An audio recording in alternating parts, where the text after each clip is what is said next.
Meus irmãos, que a graça e a paz do Senhor seja sobre nós. Amém? Vamos, nessa noite, meditar no texto da segunda carta de Paulo a Timóteo, do versículo 20 em diante.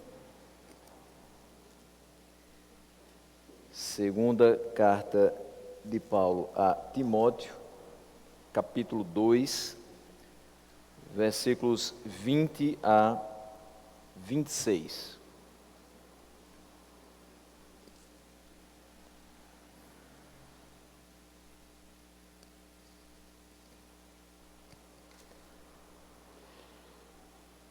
Vamos à leitura? Diz o texto: Ora, numa grande casa não há somente utensílios de ouro e de prata, há também de madeira e de barro, alguns para honra, outros, porém, para desonra. Assim, pois, se alguém a si mesmo se purificar destes erros, será utensílio para honra, santificado e útil ao seu possuidor, estando preparado para toda boa obra. Foge, outro sim, das paixões da mocidade, segue a justiça, a fé, o amor e a paz com os que de coração puro invocam o Senhor. E repele as questões insensatas e absurdas, pois sabes que só engendram contendas. Ora, é necessário que o servo do Senhor não viva a contender, e sim deve ser brando para com todos, apto para instruir, paciente, disciplinando com mansidão os que se opõem, na expectativa de que Deus lhes conceda não só o arrependimento para conhecerem plenamente a verdade, mas também o retorno à sensatez, livrando-se eles do laço do diabo, tendo sido feitos cativos por ele para cumprirem a sua vontade. Minha oração nessa noite é que nós possamos, de fato, sair daqui com mais reflexões acerca de nós mesmos e daqueles que temos ouvido. Eu estou incluído nisso. Acerca daquilo que nós precisamos ser enquanto cristãos e acerca daquilo que nós precisamos ser enquanto ministros do Evangelho. Ou seja, o que é necessário fazermos para continuar glorificando a Deus. Mas isso relativamente à palavra e também à nossa vida em comunidade. Nosso último sermão foi 2 Timóteo do 14 ao 19, eu fiz isso, eu peguei o texto que é do 14 ao 26, eu recortei em duas partes para não se estender muito. Nós vimos que apesar da presença e da atuação de falsos mestres, a igreja visível do Senhor permanece. E tendo sobre si este selo, versículo 19 diz, o Senhor conhece os que lhe pertencem, e mais, aparte-se da injustiça todo aquele que professa o nome do Senhor. E nós continuaremos tendo como ambiente a casa de Deus, a igreja do Senhor, e a presença de dois tipos de pessoas nela. E ao final nós vamos ver mais alguns atributos daquele que é chamado a ser servo do Senhor. Então, no versículo 20, o que é que nós temos? Ora, numa grande casa não há somente utensílios de ouro e de prata, há também os de madeira e de barro, alguns para honra, outros para desonra, outros, porém, para desonra. Aqui nós vamos focar em três expressões, nesse versículo 20. O primeiro, grande casa, que ele cita logo no início do versículo. Segundo, honra e depois desonra. Paulo aqui utiliza mais uma vez de metáforas no versículo 20. Ele não fala diretamente, na casa de Deus há pessoas que são para honra, na casa de Deus há pessoas que são para desonra. Mas ele fala de utensílios. Talvez em outra versão você encontre vasos. Utensílios ou vasos. Dois tipos de materiais são relatados aqui. Aqueles que são de honra podem ser de ouro ou de prata, mas aqueles que são para desonra são de madeira e de barro.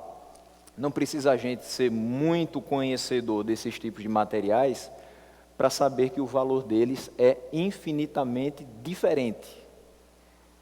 Se a gente for atrás de uma porta de madeira, por exemplo, o preço dela será infinitamente menor do que o de apenas uma maçaneta de ouro.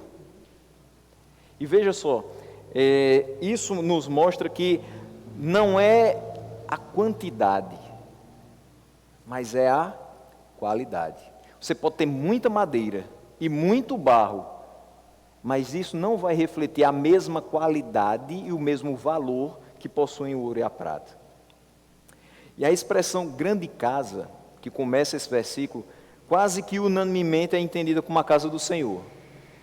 Como eu falei, eu recortei um texto que é muito extenso, são 13 versículos, para que a gente refletisse em 2 sermões. O último foi na terça-feira passada, que agora faria 15 dias. Então, naquela terça-feira eu falei dos primeiros 6 versículos, para que hoje a gente passasse para os últimos 7. Quando nós falávamos naquela terça-feira, citávamos exatamente que no desempenho do ministro do Evangelho, ele precisa procurar apresentar-se aprovado diante de Deus.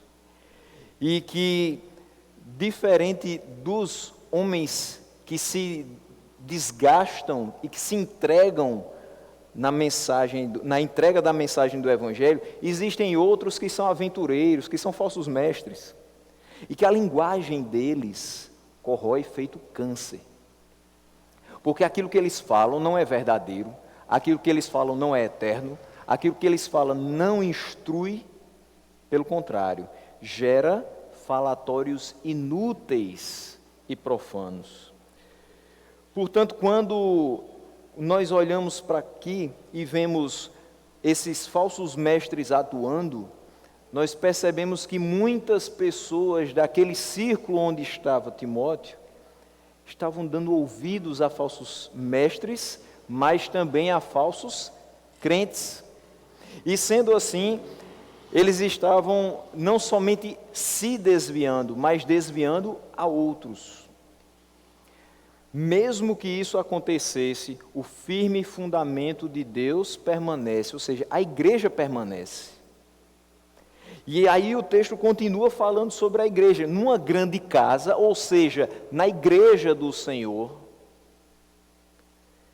não há somente utensílios de ouro e de prata, não há somente aqueles que se esmeram no trabalho da casa do Senhor, não há somente aqueles que se dedicam, que se afadigam no estudo das Escrituras, mas há aqueles que estão apenas esperando a chuva passar. Há aqueles que estão apenas querendo holofotes sobre si. Existem aqueles que querem que os seus nomes sejam louvados e não o nome do Senhor. Existem aqueles que acham que o grande valor deve ser do utensílio e não do Senhor que utiliza o utensílio. Infelizmente, é isso que acontece. Então, logo ele quer dizer que na casa do Senhor existem aqueles que são comparáveis a utensílios de ouro e de prata. E esses são para a honra. E existem aqueles que são comparáveis a utensílios de barro, de madeira, e esses são para a desonra. Toda casa normalmente é equipada com uma grande variedade de materiais. E é óbvio que existem 2 grupos de materiais. Você certamente, quando casou, naquele grupo de produtos que você provavelmente pediu às pessoas que estariam presentes no seu casamento, para que lhe oferecessem como presente, você tinha uma certa quantidade de produtos que você utilizaria na diária, e outros produtos que são para ocasiões especiais. Então você tem um jogo de pratos para a diária, você tem copos para a diária, que se chegar uma pessoa na sua casa, seja ela quem for, um estranho que vai passando lhe pede água, você pega aquele copo e dá água para ele. Uma pessoa que vai trabalhar na sua casa fazendo alguma reforma, você pega aquele prato, coloca o almoço dele e serve a ele sem menor constrangimento. Mas existe aquele que está no móvel da sala. Existe aquilo que está na cristaleira. Existe aquilo que está lá em cima, que geralmente a esposa diz: hoje teremos visita, você que é mais alto, vai lá e pega, que eu vou organizar a mesa. Então, existem coisas que são para datas, momentos e pessoas especiais. E nisso nós percebemos a comparação que Paulo faz. Existem pessoas que pelo seu trabalho, pela sua orientação em relação à palavra de Deus, pela forma como elas se comportam, pela forma como elas encaram o trabalho do Senhor, elas são utensílios de ouro e de prata. Mas já existem pessoas que, mesmo habitando o mesmo espaço, vão levar as coisas como sendo totalmente comuns, totalmente banais, não vão dar o devido valor ao dia a dia da casa de Deus.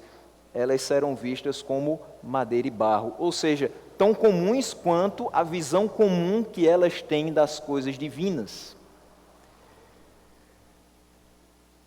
Quando o termo é usado em outras passagens, não sugere somente membros da igreja, mas os mestres da igreja. Por exemplo, falando a Ananias sobre o recém-convertido Saulo de Tarso, Jesus disse: este é para mim um instrumento escolhido para levar o meu nome perante os gentios e reis, bem como perante os filhos de Israel. Atos 9:15. Então, o instrumento, o utensílio, nesse caso aqui, não era uma pessoa que era um membro da igreja. Era aquele que iria levar o nome do Senhor perante os gentios, ou seja, um pregador do evangelho. Era aquele que iria levar o nome do Senhor perante reis. E aí você olha para Atos 26, ele falando com Agripa, perante reis. Mas não somente isso, como perante os filhos de Israel. Você vai falar com pessoas de fora da casa de Deus, mas você vai ter a grande responsabilidade e primordial responsabilidade de encaminhar os filhos de Deus em santidade aos olhos do Senhor. Anos mais tarde, Paulo descreve a si mesmo e aos seus cooperadores com a mesma imagem. Temos, porém, este tesouro em vaso de barro. Ele utiliza o mesmo material, em 2 Coríntios 4:7. Nesses versículos, instrumento e vaso traduzem a mesma palavra grega, skeuos. E essa palavra vai ser agora empregue no texto da carta de Paulo a Timóteo, quando ele fala que há vasos, há utensílios de ouro e de prata, esses para a honra, e de madeira e de barro, esses para a desonra. Qual a função de Paulo como instrumento nas mãos de Deus? Era levar seu nome aos incrédulos. Qual a função de um pregador? Levar o nome de Deus aos incrédulos. Nesse vaso de barro, ele carrega o tesouro do evangelho. Nós somos pó e cinza. Mas dentro desse pó e cinza, dentro deste boneco de barro que foi soprado em suas narinas o fôlego de vida e passou a ser alma vivente, existe um grande tesouro, chamado a fé em Cristo. Um grande tesouro, a palavra de Deus. Um grande tesouro, mesmo que nós não sejamos aparentemente valiosos. E de fato não somos. Mas o que há em nós, sim, é extremamente valioso. Imagine uma frágil lamparina de cerâmica.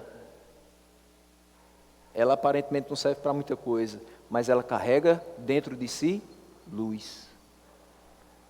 Aquela luz é preciosa. Talvez a lamparina de cerâmica solta no meio de um local, no meio de um quarto, ela não faz a menor diferença. Mas quando ela está com luz, ela clareia todo o ambiente. Nós, soltos nesse mundo tão caótico, não faríamos a menor diferença. Mas quando a luz do Evangelho atinge o nosso coração, nós agora carregamos essa luz por onde quer que nós andemos. E nós faremos toda a diferença, se vivermos e se andarmos na luz, como Ele na luz está. Dessa forma, por mais que não seja forçada a interpretação de que esses vasos para honra e para desonra são os membros da igreja, Mas aqui a conclusão mais acurada, mais precisa, é que ele está se referindo a dois grupos de mestres, os verdadeiros e os falsos.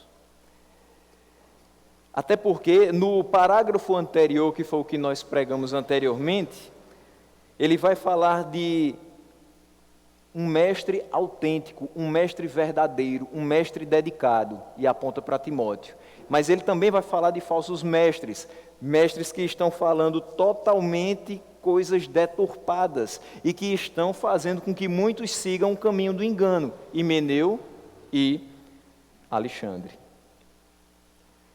Então, nesse versículo 20, nós percebemos que há, sim, de fato, na casa de Deus, pessoas que são crentes verdadeiros, vasos de honra.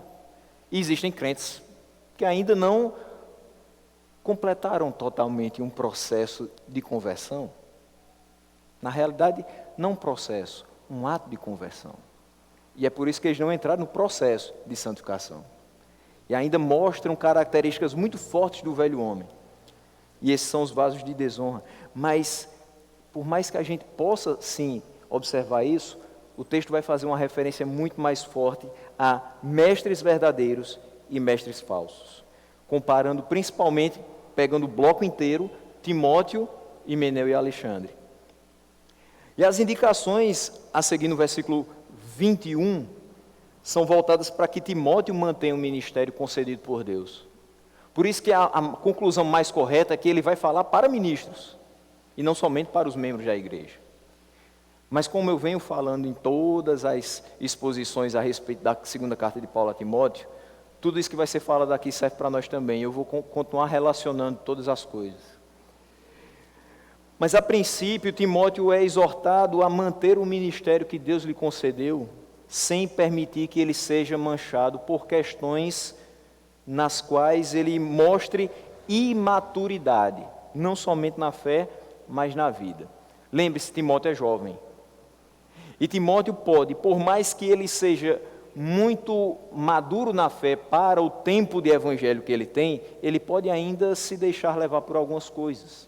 E Paulo está preocupado com isso, e ele mais uma vez vai lembrar a Timóteo que o ministério concedido por Deus a ele não pode ser manchado por questões dessa vida. Ele não pode se embaraçar com aquilo que é temporário, passageiro, porque ele está lidando com questões eternas.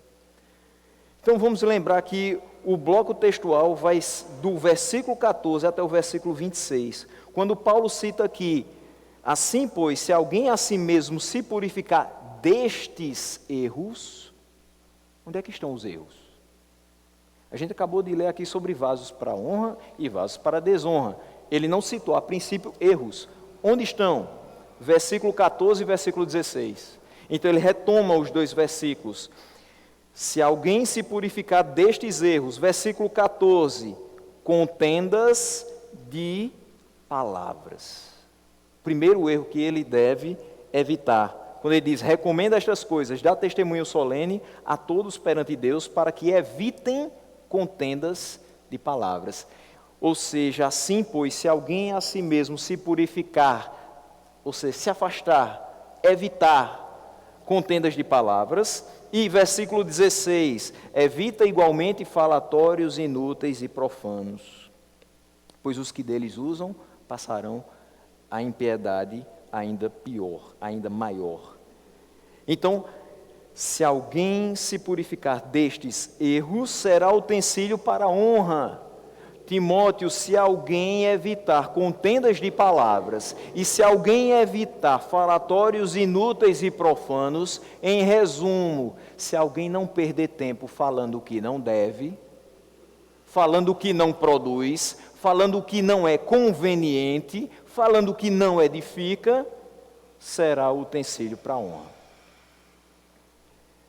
Santificado e útil ao seu possuidor, estando preparado para toda boa obra. Se alguém não cometer esses erros, vai receber o grande privilégio de ser utilizado por Deus para o seu nobre serviço. Vai ser um vaso de honra. O Senhor da casa estabelece uma condição para fazer uso desses vasos. que eles estejam limpos. E aí veja só, mesmo que você pegue os utensílios de madeira e de barro para utilizar na sua casa, ou seja, aquilo que é de menor valor, aquilo que é comum, aquilo que é da diária, você utilizaria se ele estivesse sujo? Você está rapidamente correndo para sair de casa porque o seu trabalho já está praticamente na hora de começar. E você diz, mas eu não posso sair de casa sem tomar pelo menos um copo d'água. Não sei quando é que eu vou ter acesso a outro. Mas se você encontrar na sua frente um copo sujo, será que você vai beber água nele do jeito que ele está? Com toda a pressa, você pega a esponja, lava aquele copo, para que aí sim você possa beber aquela água. É uma coisa ordinária, é uma coisa comum, é uma coisa sem importância. Mas o serviço da casa de Deus não é comum, não é ordinário, não é sem importância. É óbvio que o Senhor da casa, para utilizar todos os utensílios desta casa, precisa que para isso antes eles estejam limpos. Se nós, no nosso dia a dia, não bebemos água em copos sujos, por que esperaríamos que Deus, que é totalmente santo, utilizasse para a sua obra vasos totalmente sujos? Não faz o menor sentido. Se evidencia aqui que a autopurificação é uma condição indispensável para ser útil a Cristo. Nós devemos nos manter afastados dos falsos mestres, como Himeneu e Fileto, que negam aspectos fundamentais do Evangelho e que têm violado consciências, as suas e as dos outros, caindo assim em iniquidades. O que nós devemos evitar não é somente o contato com falsos mestres, mas com as suas maldades, com os seus erros. A gente já sabe que determinada pessoa é um falso mestre. Por que eu vou continuar me associando a ele? Por que eu vou continuar dando ouvido a ele? Às vezes, no contexto de seminário, a gente é levado a pesquisar muita coisa. E em determinados momentos, alguns alunos já me procuravam dizendo, professor, se ouviu determinado vídeo na internet? Eu dizia, esse ainda não. O que ele diz? Me resuma para mim, por favor, rapidamente. Não, era um rapaz falando isso, aquilo, outro. Mas isso é verdade? E você escutava 1 minuto do resumo do que aquela pessoa tinha falado naquele vídeo da internet, e você dizia, óbvio que não. É óbvio que isso que ele está falando não tem nada a ver com o que a Bíblia fala. E aí, eles muitas vezes me procuravam dizendo, assista o vídeo todo para depois a gente conversar. E eu dizia, meu irmão, o tempo é tão curto, o nosso tempo é tão precioso, que a gente não pode perder tempo com isso. Se a gente vê imediatamente, ao colocar os olhos naquela pessoa, ao ouvir as palavras que ela profere, que é totalmente falso, por que eu vou querer investigar mais a fundo? Se é uma coisa visivelmente falsa, eu não tenho interesse nisso. Eu tenho interesse naquilo que é verdadeiro. Eu não quero me desviar. Eu não quero observar aquilo que pode tirar o foco da minha vida e da minha atuação no reino de Deus. Ah, mas nós precisamos conversar um pouco sobre essas questões, porque muitos têm sido enganados. Sim, nós precisamos conversar sobre isso. Conversar sobre o que é verdadeiro. Massificar em nossas mentes o que é verdadeiro. Conversar sobre o que é verdadeiro. Pregar o que é verdadeiro. Ensinar o que é verdadeiro. Para corrigir o que é falso. Se eu continuar o tempo todo conversando sobre o que é falso, se eu continuar o tempo todo analisando o que é falso, os detalhes da falsidade, em momento algum eu vou fazer aquilo que eu fui chamado a fazer, que é mostrar a verdade a quem já vê o que é falso todo dia. Purificar destas coisas quer dizer essencialmente expurgar a falsidade das nossas mentes. É tirar a perversidade desses homens dos nossos corações e das nossas vidas. Eu sei perfeitamente que o que passa em determinados canais de televisão às 6 horas da manhã, quando eu estou acordando, não é a palavra de Deus. Então por que eu vou assistir? Eu sei perfeitamente que se os meus dedos digitarem o endereço de determinadas igrejas, eu não vou ser alimentado com o evangelho. Por que eu vou acessar? Eu quero ser útil à obra de Deus. Para ser útil à obra de Deus, eu preciso me purificar de contendas de palavras e falatórios inúteis e profanos. Edifica? Não, estou fora. Constrói alguma coisa? Não, não tenho interesse. Mas a gente tem que ser radical desse jeito? De preferência, sim. Senão a gente vai abrindo certas concessões, daqui a pouco a gente vai abrir a concessão de ir também para onde eles estão. A pureza de doutrina e de vida é a condição essencial para ser útil a Cristo. Não pense que primariamente vão ser utilizados por Deus aqueles vasos que são totalmente vistos para a desonra. Você olha para o vaso, você acompanha por determinado tempo o vaso, e você está vendo o tempo todo que ele está caminhando para a desonra, que ele foi colocado ali para você ver perfeitamente o que não deve ser feito. Ele é um exemplo de como não ser crente. Não pense que ele será a primeira escolha para ser usado na casa de Deus. Deus pode usar quem Ele quiser. Eu não estou limitando a ação de Deus. Estou dizendo que, para que você seja útil a Cristo, você precisa ser puro. Você precisa ser santo. A pureza de doutrina e de vida são essenciais para que a gente seja útil a Cristo. Mas o versículo 22 continua: foge. Essa expressão é muito forte. Foge. Enquanto você diz evita, ainda há um espaço para que, dependendo da sua força, você ainda vá. Se depender de mim, eu sou muito fraco e talvez eu vá. Eu vou tentar evitar. Geralmente, quando você fala evitar, ela vem acompanhada de tentar. Você tenta evitar, mas existem coisas que são inevitáveis. Só que aqui não existe inevitável. Ele tem que fugir. Não olhe, não procure, não busque, fuja. E é interessante que Paulo só utiliza fugir em duas situações. A primeira com relação à imoralidade sexual, a segunda com relação a falsas doutrinas.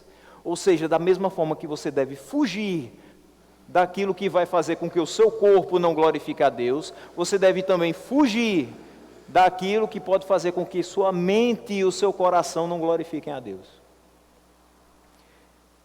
E ele diz: foge, outro sim, das paixões da mocidade. Como Timóteo ainda era jovem, Paulo lhe ordena que fuja dos desejos próprios da juventude. E, apesar de ainda jovem, mas com a cabeça muito mais velha do que realmente sou, eu fico observando a nossa juventude. Eu observo muito aqueles que estão saindo da adolescência e que deveriam estar pensando nas suas responsabilidades.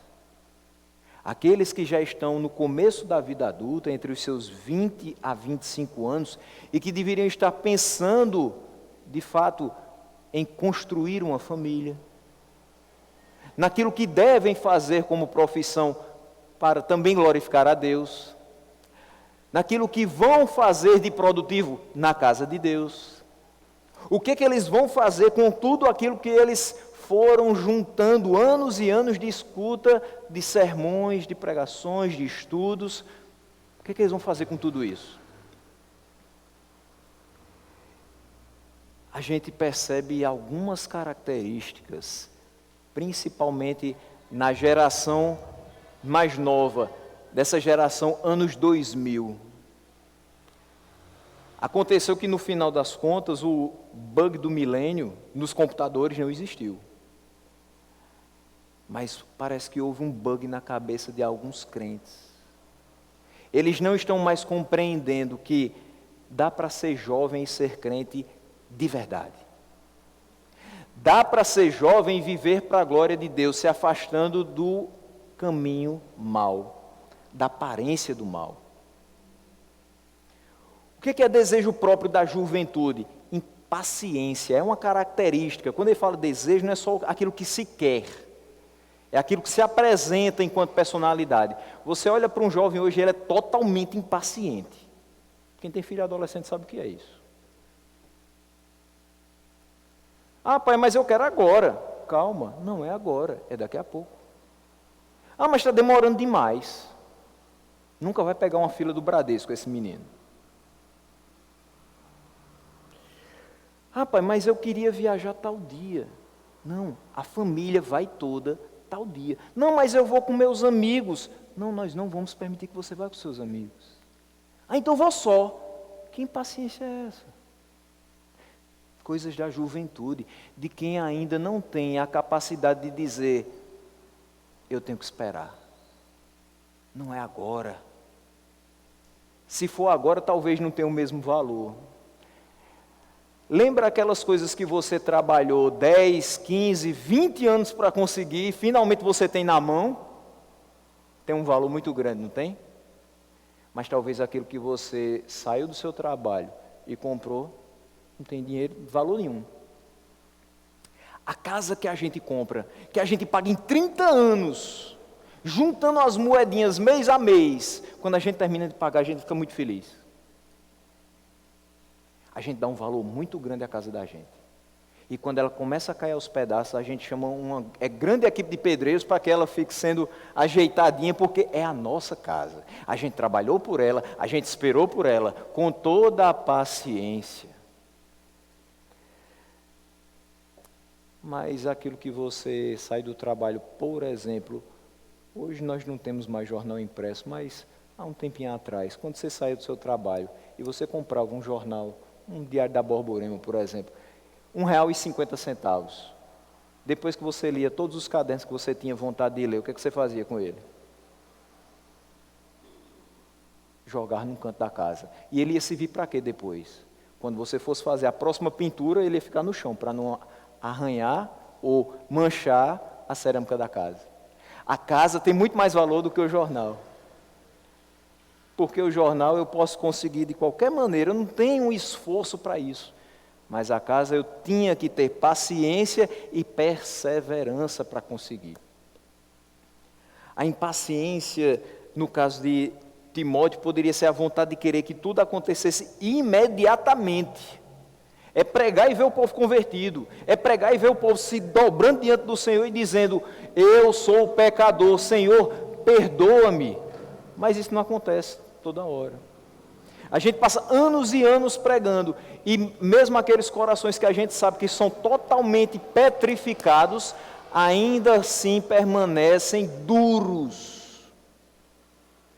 E tem tanta pregação que parece que vai fundo naquela pedra, mas é só no dia que Deus quer. É só no dia que realmente está reservado para que o Espírito Santo quebre com tudo isso e coloque ali um coração de carne. Tem que ter paciência. Nós temos que pregar, mas não depende de nós a salvação de ninguém. Não depende da minha pregação, não depende da minha forma de exposição, não depende de eu ser isso ou aquilo, depende da misericórdia de Deus. Tem que ter paciência quando você estiver pregando a palavra. Não queime etapas. Estou fazendo, e é um contexto bem nosso. Infelizmente não estamos podendo fazer. Estamos fazendo cultos nos lares. E uma pessoa que você gosta muito, você desejaria muito que ela fosse crente, começa a frequentar esses cultos. No segundo culto você diz, olha, eu estou animado, a pessoa está vindo. No terceiro culto você diz, está quase crente. Se no quarto culto ela chegar primeiro do que o restante das pessoas, você diz, está vendo? Vou chegar na igreja dizendo que fulano se converteu. Não queime etapas. Uma das piores decepções que você pode ter em relação à conversão de alguém é quando você queima uma etapa e diz assim, fulano é crente. Quando essa pessoa não tem a menor intenção de ter compromisso com Deus. Não faça isso. Tenha paciência. Mas ele também tinha que afastar algumas coisas relativas à juventude, como vaidade. Podia levar ele ao sentimento de autossuficiência. Eu prego bem, eu sou um bom líder, eu estou fugindo dos falsos ensinos, eu tenho a verdade comigo. Não seja vaidoso. Ele podia se orgulhar. Ele podia ser levado ao engrandecimento próprio, mas Timóteo e qualquer um de nós aqui, nós não fomos chamados para o engrandecimento próprio, nós fomos chamados para engrandecer o nome do Senhor. Ele poderia ser levado ao dogmatismo, podia ser levado a ser apenas um legalista, alguém que não lê, reflete e vive a palavra. Só lê e interpreta do jeito que quiser para colocar um jugo muito pesado nos outros que ele mesmo não consegue carregar. Ele deveria afastar-se do espírito contencioso. Quando a gente é jovem, pensa cada coisa, meu Deus. O seminário é um grande celeiro de exemplos para a gente. Você vê pela primeira vez algumas questões assim que lhe foram sonegadas, e Deus vai cobrar isso de quem ele sonegou. E aí você diz, meu Deus, quanto conhecimento, quanta coisa nova, quanta coisa boa que eu estou aprendendo. Aí você entra na chamada fase da jaula. Você parece um animal dentro de uma jaula e você quer sair convencendo todo mundo de que aquilo que você está aprendendo é realmente verdadeiro. E não as coisas que as outras pessoas já aprenderam na sua vida. E você despreza a experiência dos outros, você despreza a doutrina de igreja, o governo de igreja, você não quer saber disso. Você quer colocar na cabeça dos outros aquilo que está na sua. E aí, para sair dessa fase, somente Deus quebrando de cima a baixo. Mostrando que você não é absolutamente nada. Aí você briga na internet, você fica aos gritos no corredor do seminário, você chega na casa de Deus, uma pessoa fala alguma coisa, você já encosta nela para dizer, não é assim. E não tem nenhum modo, nenhum tato, nenhuma forma gentil de corrigir. É na pancada. Mas depois a gente vai ver que é preciso gentileza no ministério também. Firmeza mais gentileza. Dá para fazer as duas coisas. O espírito contencioso leva a gente a não perceber o perigo da contenda de palavras. A gente fala e não produz nada na vida do outro que tanto precisa conhecer a verdade do Evangelho. Coisas que não edificam, discussões inúteis. Mas tem algo que ele ainda precisaria fugir em relação aos arroubos da juventude, que era a concupiscência sexual. Porque se ele vivesse na prática do pecado sexual, ele não poderia viver em santidade. É totalmente contrário. E se a gente quer agradar ao Senhor, a gente precisa viver em santidade. Se a gente quer ser útil ao Senhor, a gente precisa viver em santidade. Se a gente quer que o testemunho da gente não supere o nosso discurso, a gente precisa viver em santidade. Essas coisas não se harmonizam com as virtudes positivas que Timóteo devia buscar e que nós devemos buscar. E o versículo diz, segue a justiça, a fé, o amor e a paz. Com os que, e aí perceba, tem coisas na palavra de Deus que não são nada difíceis da gente compreender. É simplesmente uma questão de pontuação, leitura. É só leitura. Quando você vê com os que, vírgula, de coração puro, vírgula, invocam o Senhor. Segue a justiça, junto com os de coração puro. Segue a paz, junto com os de coração puro. Segue o amor, junto com os de coração puro. Segue a fé, junto com os de coração puro. Porque eu acabei de falar que você precisa se autopurificar para ser útil ao ministério. Então você só pode se autopurificar e se manter puro andando com quem tem o coração puro. É difícil você se manter puro se você anda com as pessoas que têm o coração impuro.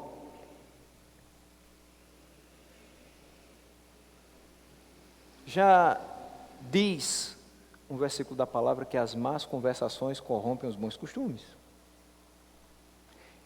E observando de forma popular, nós sempre dizemos: diz-me com quem andas, que eu direi quem és.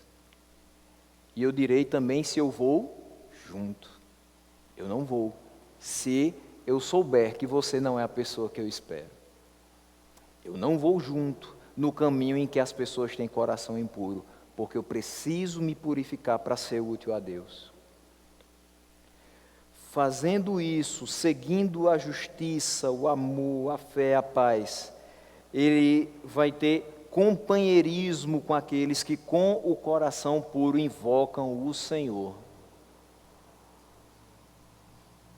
Se Timóteo vivesse o tempo que a gente está vivendo, será que ele encontraria os de coração puro para se fazer companhia e invocar o nome do Senhor? Ou ele só encontraria pessoas desesperadas que invocam tudo, menos o nome do Senhor?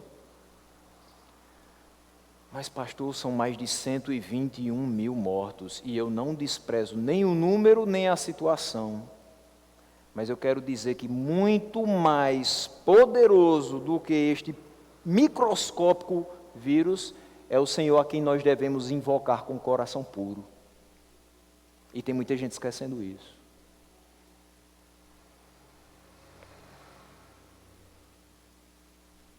Isso claramente implica numa questão: o pastor não pode ser menos santo do que o rebanho que lhe foi confiado.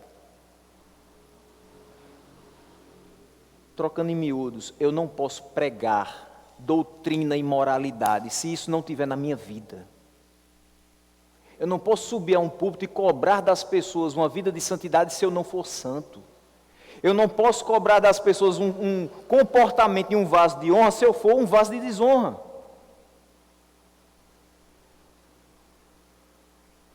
É bem verdade que Deus, na sua soberana providência, às vezes tem escolhido vasos impuros como instrumentos, tanto de justiça quanto de salvação. Nos dias do Antigo Testamento, Deus escolheu a Assíria e descreveu como cetro da minha ira, castigando Israel, mas depois descartando a Assíria. Olha o que aqui diz Isaías 10:5: ai da Assíria, cetro da minha ira. A vara em sua mão é o instrumento do meu furor. Mas quem eram os assírios? O que faziam os assírios? Mas foram usados por Deus. Porque Deus se utiliza até mesmo de pessoas e situações adversas para o cumprimento do seu propósito. Não há nesse mundo alguém que tenha poder e capacidade de dizer não a Deus e ficar por isso mesmo. Não é Jonas? Jonas não pôde dizer não a Deus. E nós? Também não. Gostando ou não, querendo ou não, a vontade de Deus prevalecerá.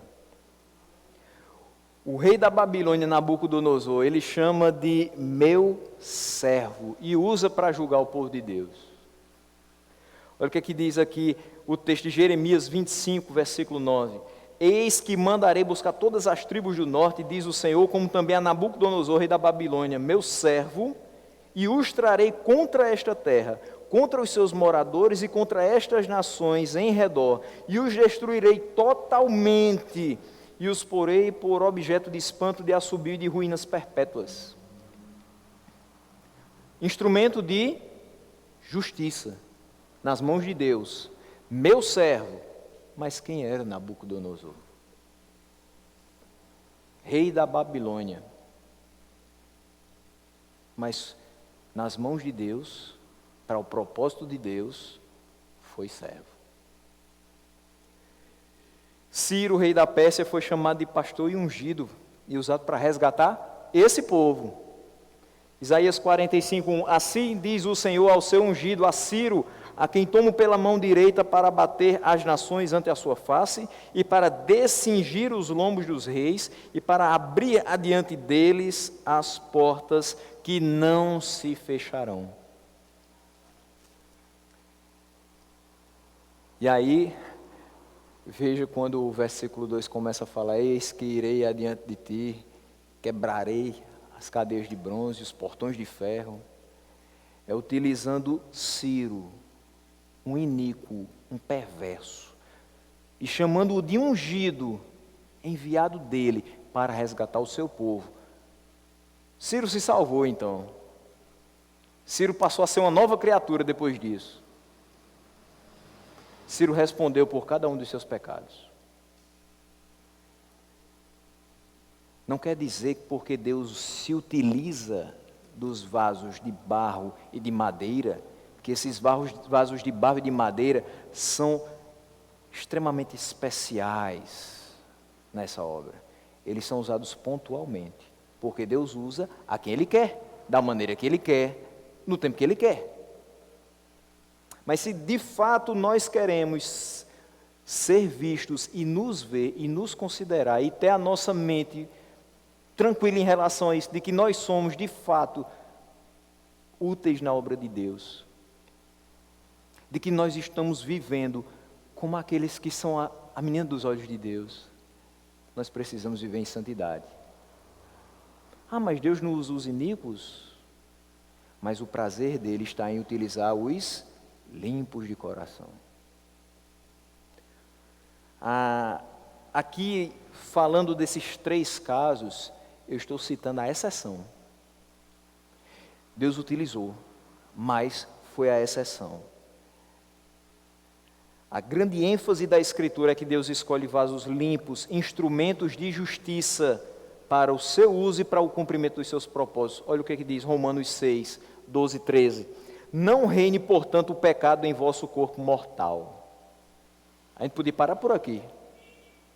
Não reine o pecado no vosso corpo mortal. Ou seja, meu irmão, procure de Deus misericórdia e dentro de você se policie para não pecar. Nós pecamos, mas faça o possível para você não pecar. Não reine, portanto, o pecado em vosso corpo mortal, de maneira que obedeçais às suas paixões. Não deixe que o pecado tome tão conta do seu ser que você seja dominado por ele. Não se agracie, não se acomode, não se amolde ao pecado de uma forma que ele tome conta do seu ser e você viva com prazer a prática do pecado. Nem ofereçais cada um os seus membros do seu corpo ao pecado, como instrumentos de iniquidade, mas oferecei-vos a Deus como ressurretos dentre os mortos, e os vossos membros a Deus como instrumentos de justiça. Romanos é fantástico nesse ponto, porque quando a gente vai para o versículo 12, como diz pastor Jamerson, hoje pela manhã, ele vai para a prática, quando ele diz que nós não devemos nos amoldar às questões desse mundo, que nós não podemos, de maneira alguma, nos acostumar com o modus operandi desse mundo, mas nos oferecer em sacrifício santo, vivo e agradável a Deus. Versículo 23, e repele as questões insensatas e absurdas, pois sabes que elas só engendram contendas. Paulo de novo exorta Timóteo a que não queira nada com especulações loucas e não instruídas dos falsos mestres. Ele falou isso em 1 Timóteo 1, versículo 4, e ele falou isso em 1 Timóteo 4, versículo 7, mas ele volta a falar sobre isso. O que são questões insensatas e absurdas? Aqui tem um sentido de inflamadas controvérsias.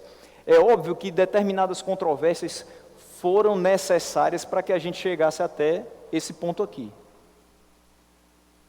Por exemplo, muito se discutiu antes de entrar no cânon bíblico se Esther deveria entrar ou não, porque não cita o nome de Deus.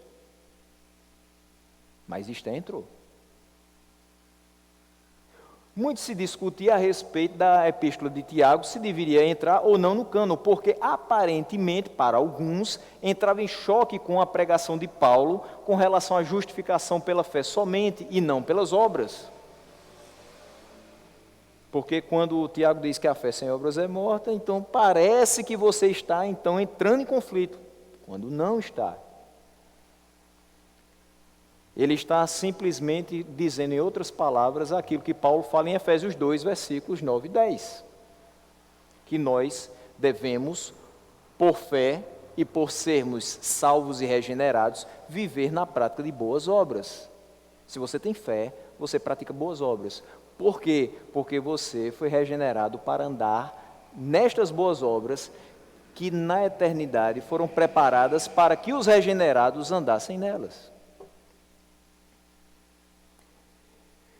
Então, determinadas discussões foram necessárias para que a gente chegasse, por exemplo, ao fechamento do cânon bíblico.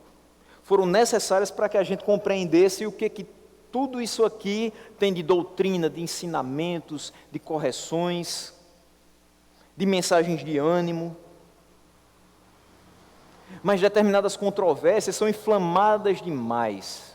Determinadas controvérsias só produzem contendas. Quando ele diz engendram contendas, produzem contendas, geram contendas.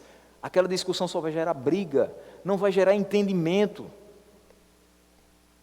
Quando as controvérsias vão além das Escrituras, e as pessoas que estão envolvidas nelas não veem as Escrituras como um ponto delimitador de encerramento dessa controvérsia, elas têm o efeito apenas de criar contendas. Muito se discute hoje sobre inúmeras questões, mas se a gente não encontrar na palavra de Deus um ponto final para elas, pode ter certeza, elas vão servir apenas para separação e para destruição de muitas pessoas e igrejas. Versículos 24 a 26 para a gente ir fechando. Ora, é necessário que o servo do Senhor não viva a contender. Ele fala pela terceira vez a respeito de contendas. E sim, deve ser brando para com todos, apto para instruir, paciente, disciplinando com mansidão os que se opõem, na expectativa de que Deus lhes conceda não só o arrependimento para conhecerem plenamente a verdade, mas também o retorno à sensatez, livrando-se eles dos laços do diabo, tendo sido feitos cativos por ele, para cumprirem a sua vontade.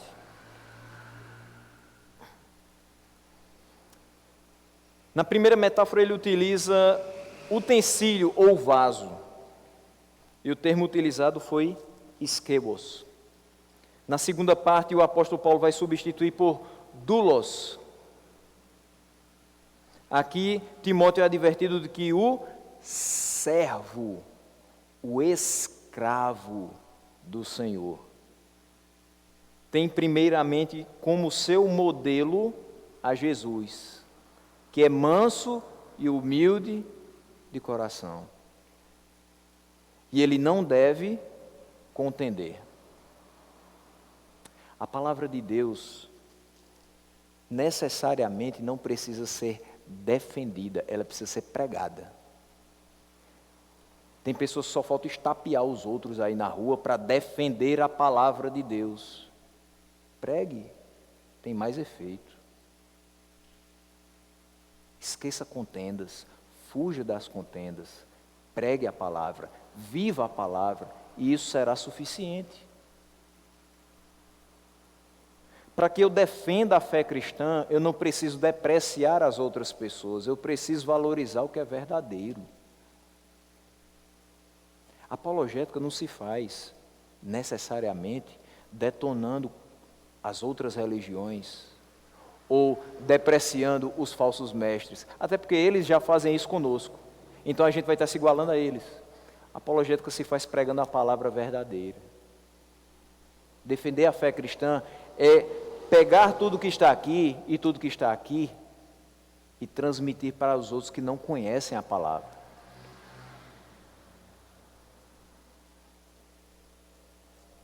O servo de Deus, o escravo de Deus, ele não deve ter prazer nas controvérsias, mas deve ser bondoso para com todos, mostrar habilidade no ensino e suportar sem ressentimento o mal.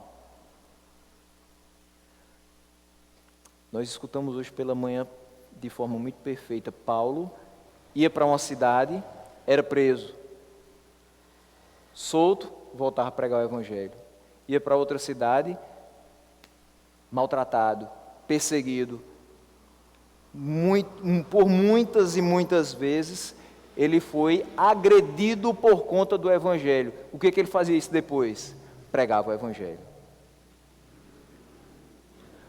Paulo escreve essa carta, mais uma vez, preso. Não de forma domiciliar, mas na cadeia. E quando ele escreve isso, ele escreve para orientar outros a viver como ele viveu, para a glória de Deus, se dedicando à obra de Deus. Mas ele passou por tanta coisa, e ainda assim ele vive da mesma forma, e ele incentiva outros a viverem da mesma forma. Ou seja, ele suportou o mal sem ressentimento, porque ele tinha um objetivo. O objetivo de Paulo era pregar o evangelho. Qual o objetivo do servo do Senhor? Pregar o evangelho. Mas eu estou levando pancadas. Continua pregando o evangelho. Mas eu fui traído pelas pessoas que eu mais confiava. Continua pregando o evangelho. Mas eu estou sofrendo fisicamente por conta do evangelho. Mas continue pregando o evangelho. Você foi chamado para isso, e aquele que lhe chamou se responsabilizará para que você chegue ao final de todas as coisas, glorificando a Ele e certo de que a vida eterna lhe espera. Suporte o mal sem ressentimento. Não deseje vingança ou mal de quem quer que seja. Pregue o evangelho. A palavra brando aparece com sentido de gentil. O ministro do evangelho deve ser gentil com quem o Senhor o confiou para instruir. É certo que de vez em quando dá vontade de puxar a orelha de alguns. É certo que às vezes a gente precisa ser mais firme em algumas instruções, mas dá para ser gentil. Perfeitamente. Nós fomos chamados para admoestação. A admoestação não é dar pancada para instruir. É instruir e corrigir em amor. Ele tem que estar preparado para essa instrução, ou seja, tem que ser alguém que ame o estudo das Escrituras e que tenha a habilidade de expor o conteúdo das Escrituras. Não pode ser alguém que só pega as Escrituras 2 horas antes do sermão da noite. Tem que ser alguém que passa a vida absorvendo o conteúdo das Escrituras. Precisa ser paciente, disciplinando com mansidão os que se opõem. Meus irmãos, nem todo mundo aprende na mesma velocidade, isso é claro. Então a gente tem que ter paciência. E outra, nem todos que estão presentes na igreja têm o mesmo propósito. Às vezes a gente pergunta por uma questão de costume. Quantos estão aqui para adorar a Deus? O pessoal levanta a mão. Quantos vieram aqui para adorar o Senhor? Devia ser óbvio, mas nem sempre é. Devia ser a única razão pela qual nós estamos aqui. Viemos para adorar o Senhor, viemos para engrandecer o seu nome, viemos para aprender mais dele. Mas nem todo mundo vem com o mesmo objetivo. Nem todo mundo vem com a mesma motivação. Por isso, é necessário que a gente tenha paciência e discipline aqueles que são opositores, ou aqueles que estão se opondo ao pensamento comum. Qual é o pensamento comum? De adorar a Deus, Mas sempre vai ter alguém que não está nesse mesmo pensamento. O que eu vou fazer com essa pessoa? Desprezo? Não. Com toda longanimidade e doutrina, eu vou levando essa pessoa a compreender exatamente aquilo que ela deve fazer na casa de Deus. Há, infelizmente, os que sobem à casa de Deus com o único intuito de avaliar o pregador, os que conduzem o momento de cânticos, mas esquece do examinar a si mesmo, o seu coração. É fato que em alguns momentos o pregador não vai ser tão claro quanto a gente esperava que ele fosse. Pode acontecer que aquilo que ele achou que estava tão redondinho no sermão não chegou no seu coração da maneira que assim ele esperava. Mas, mesmo que isso aconteça, importa que eu e você, quando estivermos sentados ouvindo a palavra, tenhamos o nosso coração aberto para receber. Às vezes a gente se fecha numa pregação, porque o pregador errou um termo em português. Às vezes a gente se fecha numa pregação porque o pregador não está vestido na minha cabeça adequadamente. Às vezes a gente se fecha numa pregação e não escuta a voz de Deus por questões internas nossas, que para ele não vão ter o menor valor. Se para ele não tem o menor valor, e se aquela pessoa é o vaso escolhido por ele para aquele momento, abra o seu coração e ouça a voz de Deus.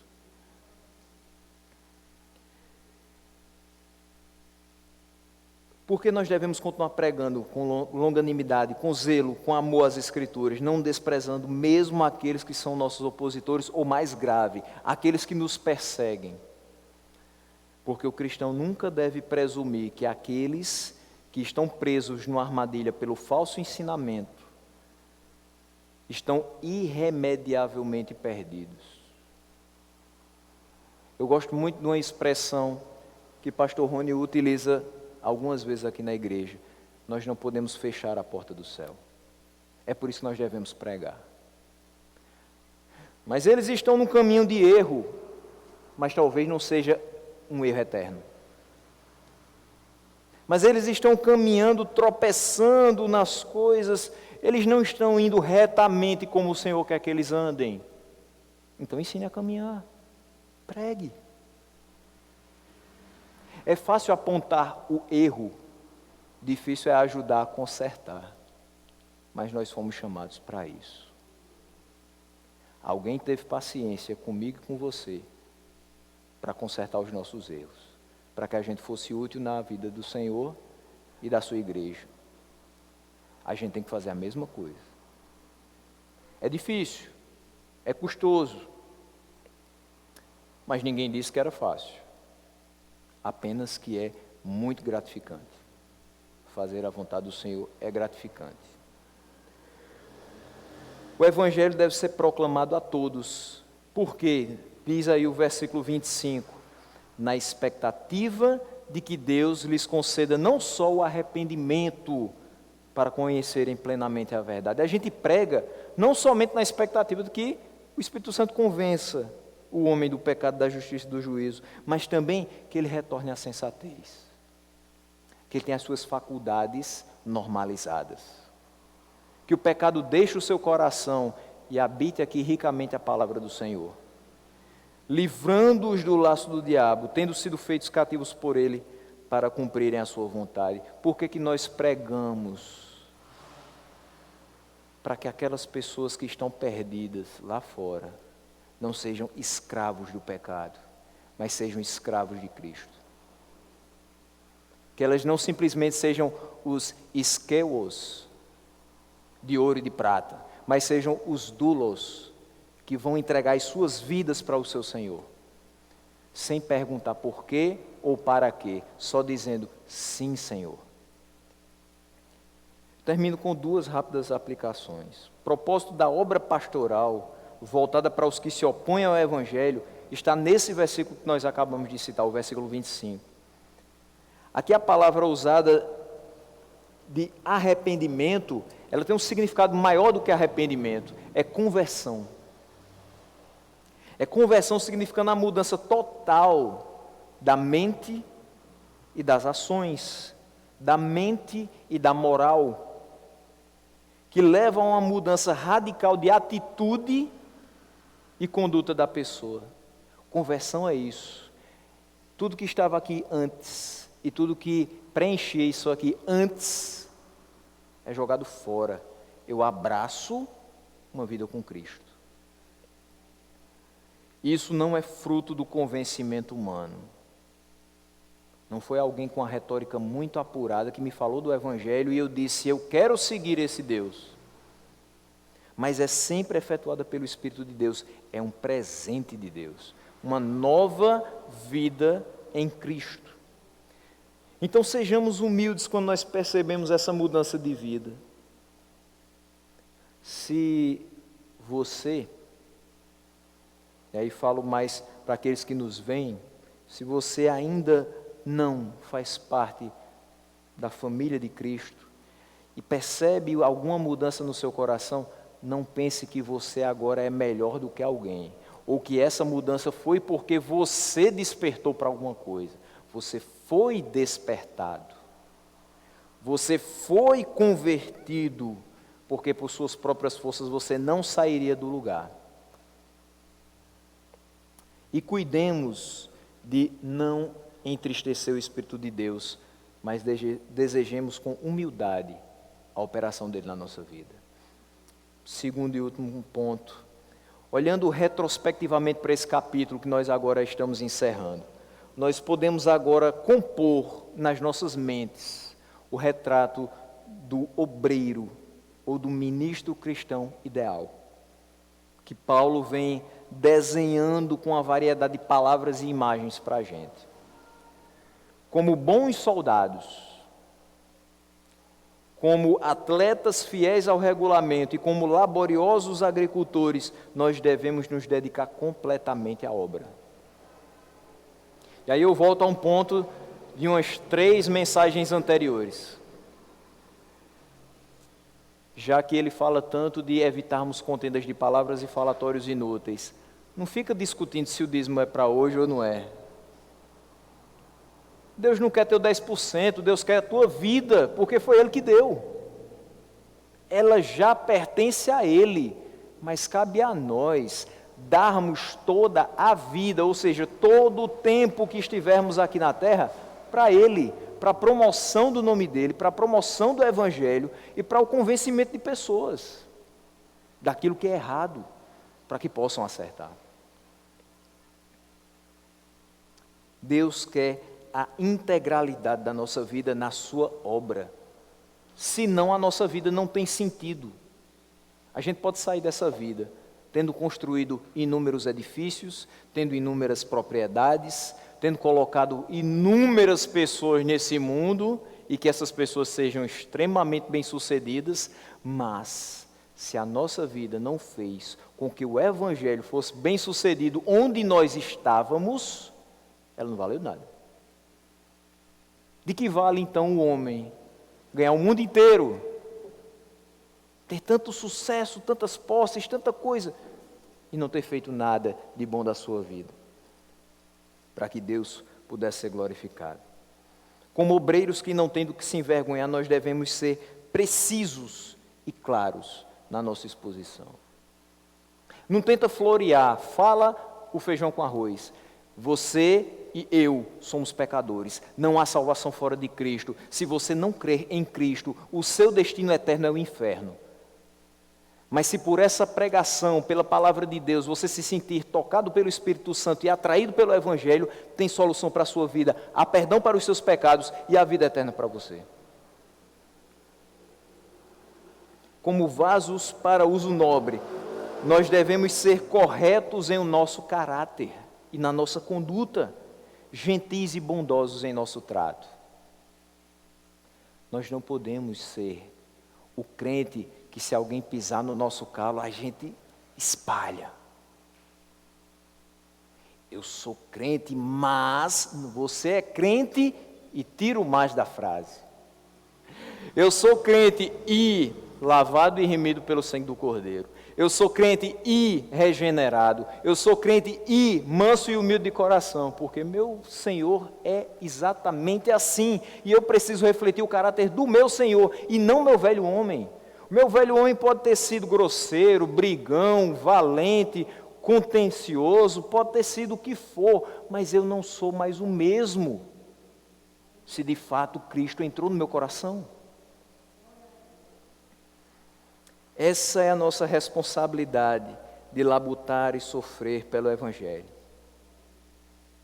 Para concluir, não é de se estranhar que esse capítulo 2 inicia-se com uma exortação. Vá para lá, capítulo 2, versículo 1. E é o meu desejo para cada um de nós nessa noite, e a minha orientação para cada um de nós nessa noite. Se temos que fazer tudo isso em prol do Evangelho, só podemos fazer na força do Senhor. Tu, pois, filho meu, fortifica-te na graça que há em Cristo Jesus. Como vamos conseguir isso? Como seremos vasos para a honra?